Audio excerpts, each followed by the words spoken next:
ഈ റമദാൻ മാസത്തിലെ കൂടുതൽ ആളുകൾക്കും നഷ്ടപ്പെടുന്ന ഒരു സുന്നത്തുണ്ട്. എന്നറിയോ? മഗ്രിബിന് മുമ്പുള്ള റവാത്തിബ് സുന്നത്ത് നിസ്കാരം. കാരണം മഗ്രിബ് ബാങ്ക് കൊടുത്ത് ഒരു 7-10 മിനിറ്റ് കൊണ്ട് അവിടെ ജമാഅത്ത് തുടങ്ങും. നാം നോമ്പൊക്കെ തുറന്ന് പള്ളിയിലേക്ക് വരുമ്പോൾ ജമാഅത്ത് തുടങ്ങിയിട്ടുണ്ടാകും. നാം നേരെ ജമാഅത്തിലേക്ക് കൂടും. മഗ്രിബ് നിസ്കാരത്തിന് ശേഷമുള്ള റവാത്തിബ് സുന്നത്ത് നിസ്കാരം നിർവഹിച്ച് നാം വീട്ടിലേക്ക് മടങ്ങും. അവിടെ നമുക്ക് മുമ്പത്തെ റവാത്തിബ് സുന്നത്ത് നിസ്കാരം അത് നഷ്ടപ്പെട്ടു പോയി. അവിടെ ഒരു സുന്നത്ത് നമുക്ക് നഷ്ടപ്പെട്ടു. കാരണം റമദാൻ മാസമാണ്. ഒരു സുന്നത്ത് നഷ്ടപ്പെട്ടാൽ വലിയ നഷ്ടമാണ്. ഒരു സുന്നത്തിന് ഫർദിന്റെ പ്രതിഫലമുള്ള മാസമാണ്. അപ്പോൾ നാം എന്താ ചെയ്യേണ്ടത്?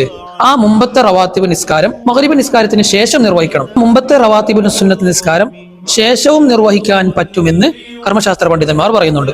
ഇത് മഗ്രിബിന്റെ മാത്രം വിഷയമല്ല. എല്ലാ ഫർദ് നിസ്കാരങ്ങൾക്കും മുമ്പും ശേഷമൊക്കെ റവാത്തിബ് സുന്നത്ത് നിസ്കാരം ഉണ്ടല്ലോ. അത് നമുക്ക് മുമ്പ് നിർവഹിക്കാൻ സാധിച്ചിട്ടില്ലെങ്കിൽ ശേഷം നിർവഹിക്കാൻ പറ്റുമെന്നുള്ളതാണ്. ചിലപ്പോൾ നാം പള്ളിയിലേക്ക് വരുമ്പോൾ അവരെ ജമാഅത്ത് തുടങ്ങിയിട്ടുണ്ടാകും. അല്ലെങ്കിൽ ഇഖാമത്ത് കൊടുക്കാൻ കുറച്ച് സമയം മാത്രമേ ബാക്കിയുള്ളൂ എങ്കിൽ അവിടെ നാം മുമ്പത്തെ സുന്നത്ത് നിസ്കാരം ശേഷം നിർവഹിക്കാൻ വേണ്ടി പിന്തിക്കൽ സുന്നത്താണ്. ഇതൊക്കെ കേൾക്കുമ്പോൾ ചിലർക്ക് സംശയം ഉണ്ടാകും, അസ്റിന്റെയും സുബ്ഹിയുടെയും ശേഷം സുന്നത്ത് നിസ്കരിക്കൽ പാടില്ലല്ലോ, അപ്പോൾ എന്താണ് ചെയ്യേണ്ടത് എന്ന്. അസ്റിന്റെയും സുബ്ഹിയുടെയും ശേഷം സുന്നത്ത് നിസ്കരിക്കാൻ പാടില്ല എന്ന് പറഞ്ഞത് കാരണമില്ലാത്ത സുന്നത്ത് നിസ്കാരം നിർവഹിക്കാൻ പാടില്ല, അത് തഹരീമിന്റെ കറാഹത്താണ് എന്ന്.